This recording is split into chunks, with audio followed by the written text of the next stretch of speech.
meus amigos, estamos de volta aí, né? Vamos continuar nosso estudozinho aí da cadeia de suprimentos. Só que é o seguinte, agora a gente vai ver aí o que o Chopra aponta como macroprocessos da cadeia de suprimentos em uma empresa. Bom, todos os processos da cadeia de suprimentos discutidos nas duas visões, tanto a visão cíclica quanto aquela visão do tipo empurrar, puxar, elas podem ser classificadas em 3 macroprocessos. Então ele coloca aí dizendo que o seguinte, se ele tivesse que dividir, seriam esses 3 macroprocessos aí, a cadeia de suprimentos. O primeiro deles é um gerenciamento de relacionamento com o cliente. É o chamado Customer ou Consumer também, Relationship Management, que é o CRM. Todos os processos que focalizam a interface entre a empresa e seus clientes. Deixa eu ver se eu coloquei aqui o...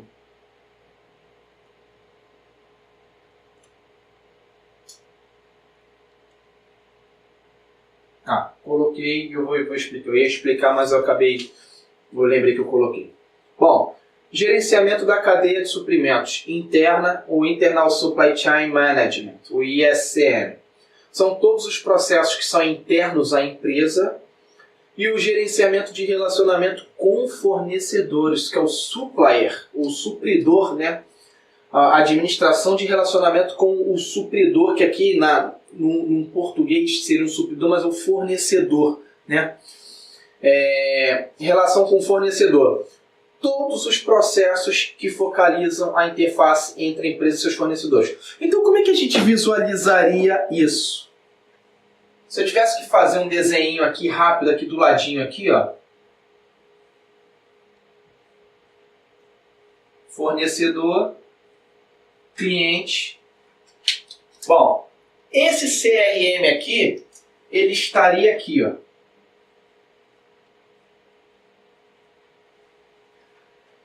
Esse relacionamento aqui, ó, com o fornecedor, ele estaria aqui, ó, nessa interface aqui, ó. E aonde estaria o interno, o ISCM? Aqui. Dessa forma.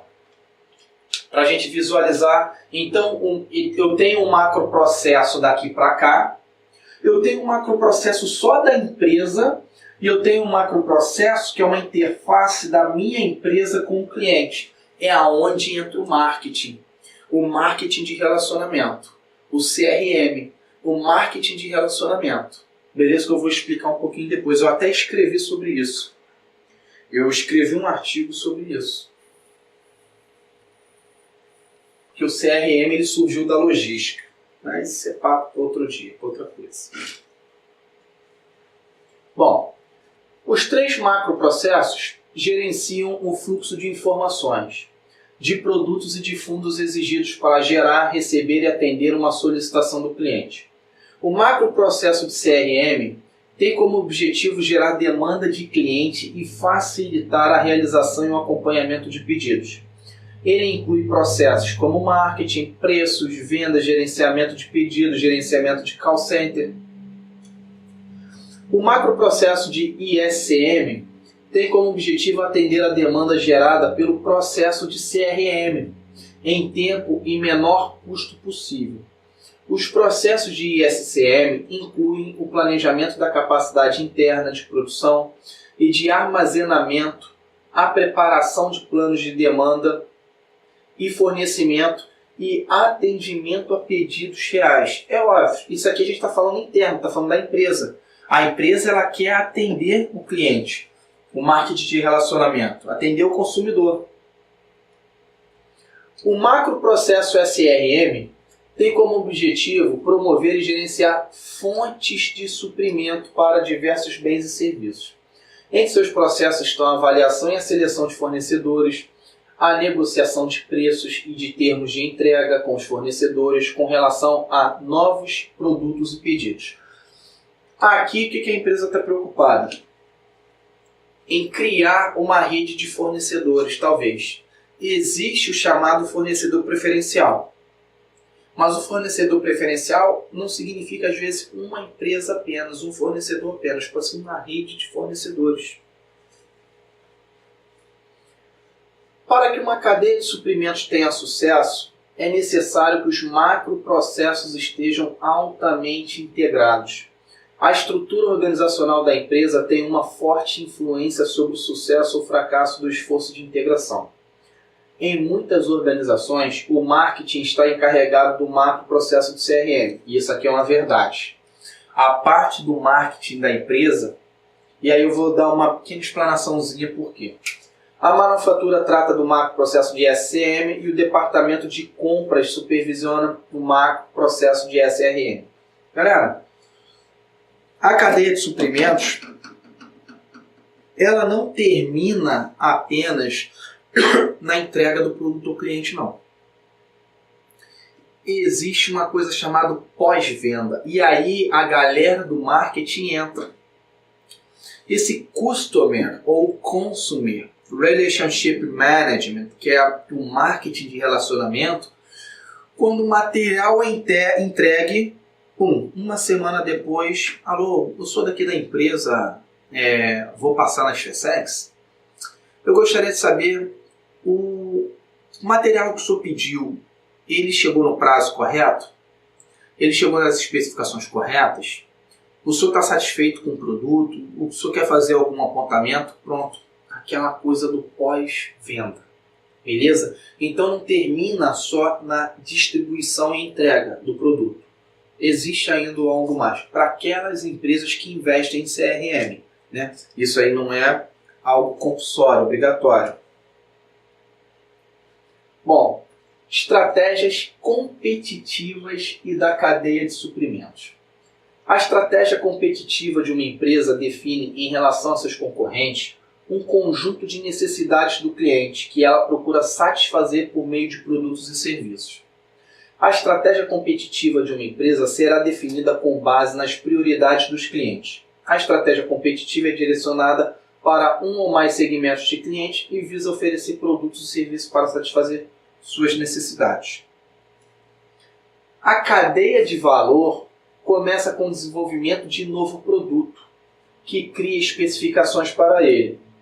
Marketing e vendas geram demanda divulgando as prioridades do cliente que os produtos e serviços satisfarão. Esse departamento também recupera informações do cliente a fim de desenvolver novo produto. Usando especificações de novo produto, a área de operações transforma entradas em saídas para criá-lo. A distribuição ou leva o produto ao cliente ou traz o cliente ao produto.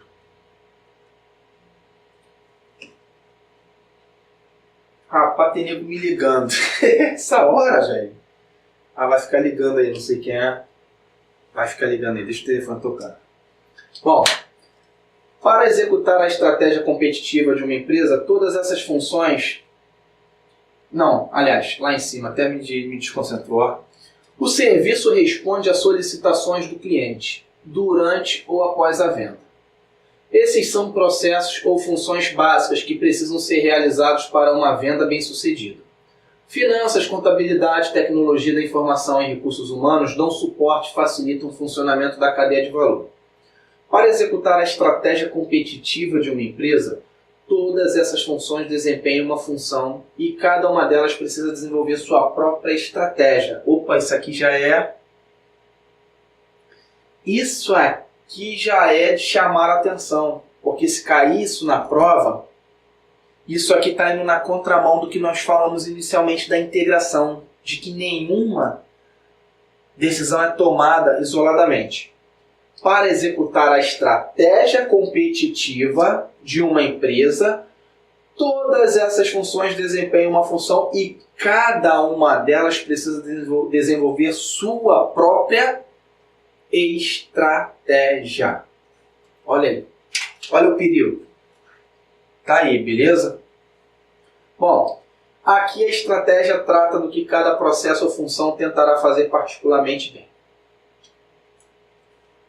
Uma estratégia de cadeia de suprimentos determina a natureza de aquisição de matéria-prima, o transporte de materiais, a fabricação do produto ou operação para fornecer o serviço e a distribuição do produto ao cliente, junto com qualquer serviço de acompanhamento e uma especificação de se esses processos serão realizados internamente ou terceirizados. Visto que as empresas raramente são integradas de modo completamente vertical, é importante conhecer que a estratégia de cadeia de suprimentos define não apenas quais processos devem funcionar bem, mas também qual é o papel desempenhado por cada entidade da cadeia de suprimentos. Bom, eu vou dar uma segurada, eu não vou comentar sobre esse vertical agora não. Eu acho que mais para frente cabe eu explicar o que seria uma estratégia vertical e uma estratégia horizontal.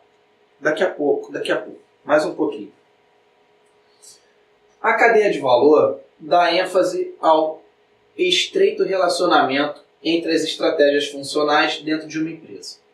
Cada função é fundamental se uma empresa quiser satisfazer as necessidades do cliente de modo lucrativo. Assim, as diversas estratégias funcionais não podem ser formuladas isoladamente. Elas são intimamente interligadas e devem se ajudar e dar suporte umas às outras, a fim de que uma empresa tenha sucesso. Olha só. Como que as coisas vão se contradizendo aí. Gente, olha só, na boa. Eu dei Ctrl+C, Ctrl+V do livro. Se o cara pegar uma partezinha isolada, achar que deve montar uma questão daquilo que eu apontei para vocês, ele vai montar a questão. Acabou. Beleza? Então, vamos continuar. Bom, fatores chaves de desempenho na cadeia de suprimentos. Para entender como uma empresa pode melhorar uma cadeia de suprimentos em termos de responsividade e eficiência, temos de examinar os fatores-chave logísticos e interfuncionais de desempenho de cadeia de suprimentos. Instalações, estoque, transporte, informação, contratação e preços. Bom, esses fatores interagem para determinar o desempenho da cadeia de suprimentos, em termos de responsividade e eficiência. O objetivo é estruturar os fatores-chave para atingir o nível desejado de responsividade ao menor custo possível. Primeiro definimos cada fator-chave e discutimos seu impacto sobre o desempenho da cadeia de suprimentos. Fatores-chave logísticos. Primeiro dele, instalações. Vamos entender como ele bota assim de fator-chave logístico, né? As instalações são os locais físicos reais na rede da cadeia de suprimentos, onde o produto é armazenado, montado ou fabricado. Os dois tipos principais de instalações são locais de produção e locais de armazenamento. Bem simples, então, da gente entender essa coisa. Existe um local que fabrica e pode ter um outro local distinto que armazena. Então, pode ser um local integrado ou um local separado. Decisões com relação à função, localização, capacidade, flexibilidade das instalações têm um impacto significativo sobre o desempenho da cadeia de suprimentos. Por exemplo, um distribuidor de peças de automóveis lutando por responsividade poderia ter muitas instalações de depósito localizadas próximas a clientes. Embora seja prática, reduza a eficiência. Como alternativa, um distribuidor com alta eficiência poderia ter menos estoques para aumentar a eficiência, apesar do fato de que essa prática reduz a responsividade. Bom, o autor, o Chopra, ele utiliza muito o termo responsividade, e aí isso me trouxe uma preocupação para passar para vocês. Bom, o que seria responsividade e o que seria eficiência? E isso aqui a gente tem que entender, gente. Isso aqui é importante. Se cair questão disso aqui, você vai seguir o meu bizu.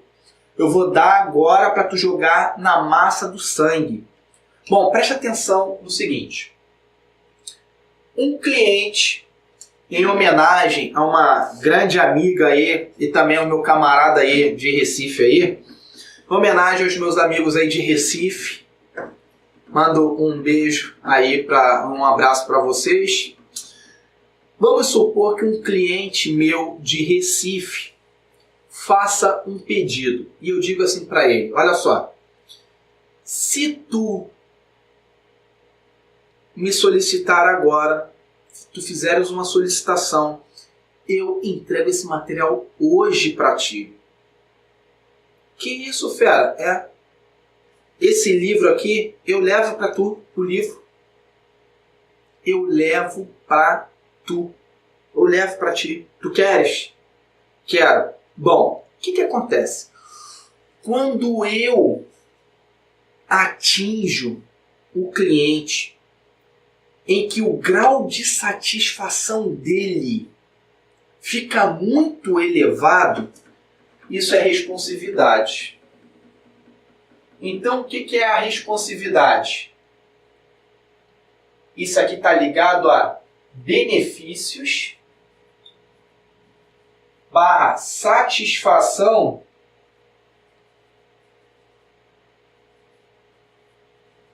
do cliente.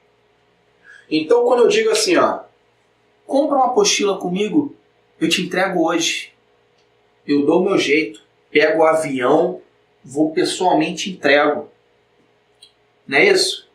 Já pensou? Eu chego lá na sua casa, bato lá na sua porta, olha só, tu não compraste a apostila comigo hoje de manhã, tu depositaste na minha conta, então tá aqui, já estou entregando. Entrego pra ti aí. Lá em Recife, lá na terra dos tubarões. Bom, a responsividade da empresa, ó, mas tem um problema. E a eficiência? O que seria eficiência? A eficiência seria uma redução de custos para a empresa. Então, galera, como que nós vamos entender o que o Chopra vai falar daqui para frente? Vem falando daqui para frente. Geralmente, quando este aumenta, este diminui. O contrário também é verdadeiro. Quando este aumenta, este diminui, este aumenta. Pronto, tá aí. Ó. É isso aí. Então, quando nós estivermos falando sobre responsividade, aumento de responsabilidade, redução de responsividade, aumento de eficiência, redução de eficiência, é por causa disso aqui. Para eu ficar bem na foto com o cliente, eu tive que gastar muito. Então, a minha responsividade, ó, imagina, chego em Recife, bato na sua porta e digo assim, ó, tudo bom? Tu compraste hoje de manhã comigo, eu tô aqui entregando. Peguei um avião, vim aqui, ó, responsividade. Caraca, que isso, fera? Mas quanto me custou isso? A minha eficiência caiu. Beleza? Então toma cuidado com esses conceitinhos aí. Não confunda-os, porque um está ligado ao grau de satisfação do cliente. Outro está ligado ao meu grau de satisfação com a redução de custos. O quanto eu consigo economizar para atender o cliente. Eficiência. Galera, decisões com relação à função, localização, capacidade, flexibilidade das instalações têm um impacto significativo sobre o desempenho da cadeia de suprimentos. Por exemplo, um distribuidor de peças de automóveis lutando por responsividade poderia ter muitas instalações. Isso aqui eu estou olhando novamente para a gente poder ver o conceitinho que eu passei para vocês anteriormente, beleza? Então ele poderia ter muitas instalações de depósito localizadas próximas a cliente, embora essa prática reduza a eficiência, ou seja, ele não consegue ter economia. Se ele tem uma coisa muito ampla, ele tem um custo muito alto. Agora, o outro camaradinho aqui, ó, como alternativa, um distribuidor com alta eficiência, alta economia, alta redução de custo, poderia ter menos estoques para aumentar a eficiência, apesar do fato de que a prática reduza a responsividade. Será que ele vai conseguir atender bem aos clientes? Será que ele vai conseguir ter um nível de satisfação, de entrega, de confiabilidade dos clientes? Aí é que tá. Beleza? Bom, vamos botar a bola para rolar. Estoque abrange todas as matérias-primas, o trabalho em processo e os produtos acabados dentro de uma cadeia de suprimentos. Galera, preste atenção nesse detalhe aqui que eu vou passar para vocês.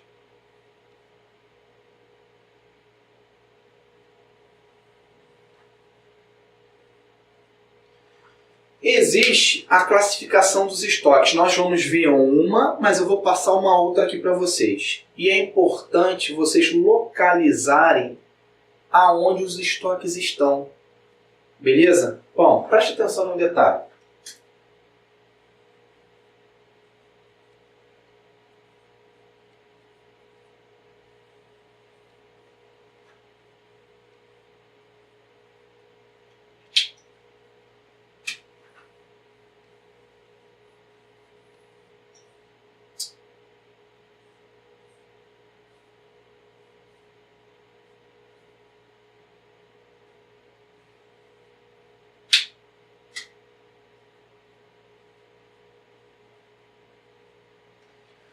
Nós temos praticamente 4, nós temos um quinto, que seria o estoque em consignação, mas eu vou falar do estoque em consignação também.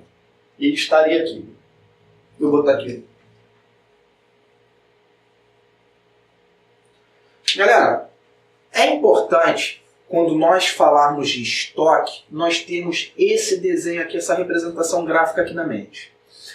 Porque os estoques é um local onde ficam armazenados materiais. Pronto. Beleza? Está lá, armazenado, estocado material, até a hora que eu vou precisar. Mas que materiais são esses? Bom, o primeiro é a matéria-prima. Quero construir mesa, quero construir cadeiras, eu tenho um depósito lá, um estoque de madeiras. Está lá. Quero construir isso aqui, está lá no meu estoque de borracha. Então a matéria-prima está lá. Bom, junto com a matéria-prima, eu tenho um estoque chamado consignado. Como é que funciona o estoque consignado?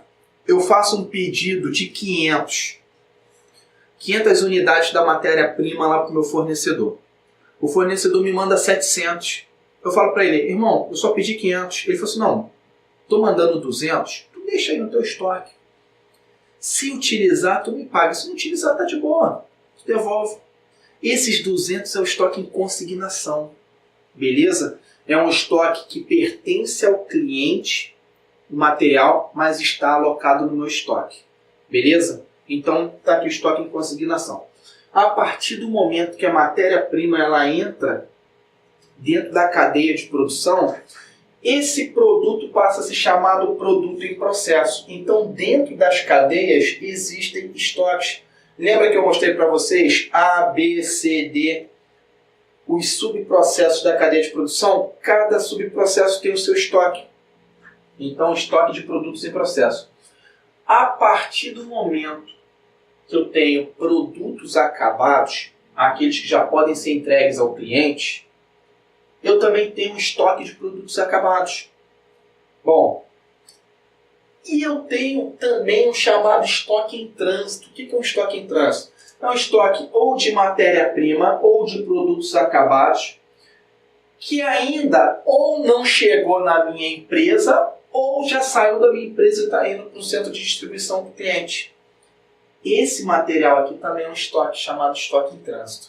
Beleza? Então, quando a gente está falando de estoque, tu pode raciocinar com isso aqui.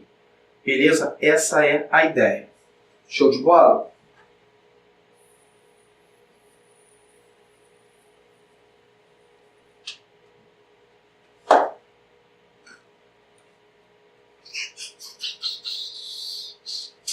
Bom, voltando aqui, abrange todas as matérias-primas, trabalho em processos, produtos acabados, dentro de uma cadeia de suprimentos.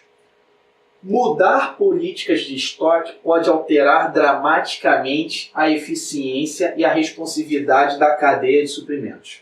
Por exemplo, um varejista de roupas pode se tornar mais responsivo mantendo grandes quantidades de estoque e atendendo a demanda do cliente com base em um estoque. Um estoque grande, todavia, aumenta o custo do varejista, tornando-se assim menos eficiente. Lembra que eu mostrei para vocês?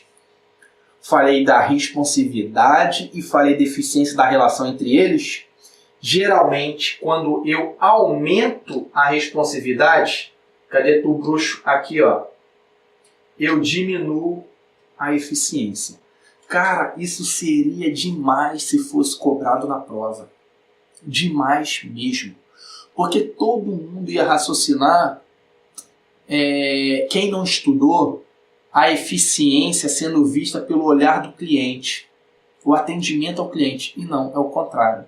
A eficiência é algo interno, é algo para mim. Se está sendo mais lucrativo para mim, menos custoso, menos dispendioso. Beleza? Joga isso para a massa do teu sangue. Bom, transporte. Envolve a movimentação de estoque de um ponto para outro na cadeia de suprimentos. O transporte pode tomar a forma de muitas combinações de modais e de rotas, cada uma com suas próprias características e desempenho. Opções de transporte têm um grande impacto sobre a responsividade e eficiência da cadeia de suprimentos. Galera, só uma informação para vocês. O transporte, às vezes, ele corresponde a 2/3 do custo total de uma empresa. 2/3 só com o transporte. Sempre é entre 1 e 2/3, de 1 a 2/3. Bom, eu vou fazer alguns comentários ao longo da aula aí em relação aos transportes que eu quero que vocês fiquem por safos, entendeu? Quero que vocês peguem alguns bizus aí. Vamos lá. Bom, esse aqui, ele chama de fatores chaves logísticos. Então, quais são os fatores chaves logísticos? Instalações, estoque e transporte. Agora, fatores chaves interfuncionais. Bom, informação. Consiste em dados e análise referentes a instalações, estoque, transporte, custos, preços e clientes, por toda a cadeia de suprimentos. A informação é potencialmente o maior fator-chave de desempenho na cadeia de suprimentos. Galera, se tem algum militar aí me assistindo do Exército, vai entender o que eu vou falar. Aquela frase, sem comunicação não tem guerra, não é real? Olha aí, falando da informação.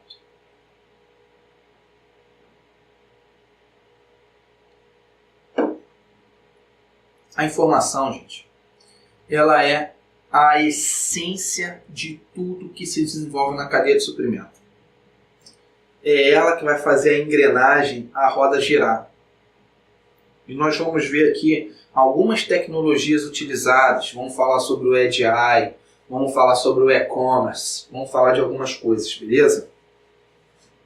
Bom, sourcing é a escolha de quem realizará uma determinada atividade da cadeia de suprimentos. Esse camarada aqui você pode entender como um ator. O ator pode ser interno, seria um insourcing, ou o ator pode ser externo, terceirizado, o outsourcing. Bom, como produção, armazenamento, transporte ou a gestão da informação. Em nível estratégico, essas decisões determinam que funções uma firma realiza e que funções a firma terceiriza. Decisões de contratações afetam tanto a responsividade quanto a eficiência de uma cadeia de suprimentos. É isso aqui que eu vou explicar para vocês quando chegar em sourcing. Eu vou falar de duas estratégias que as empresas utilizam nesta área aqui, que é a verticalização e é a horizontalização.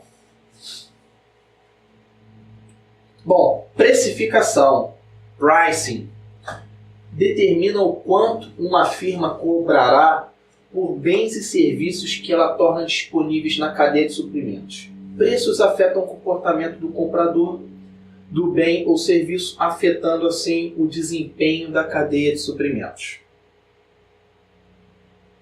A gestão da cadeia de suprimentos inclui o uso de logística e fatores-chave interfuncionais para aumentar o excedente dessa cadeia. Os fatores-chave interfuncionais tornaram-se cada vez mais importantes para elevar o excedente de cadeia nos últimos anos.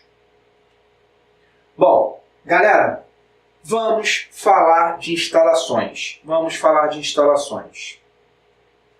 Eu vou só fazer um intervalinho rápido aqui e eu já pego direto falando de instalações, dando um bisu para vocês, beleza? Daqui a pouco eu volto. Um grande abraço, me aguarde aí, valeu!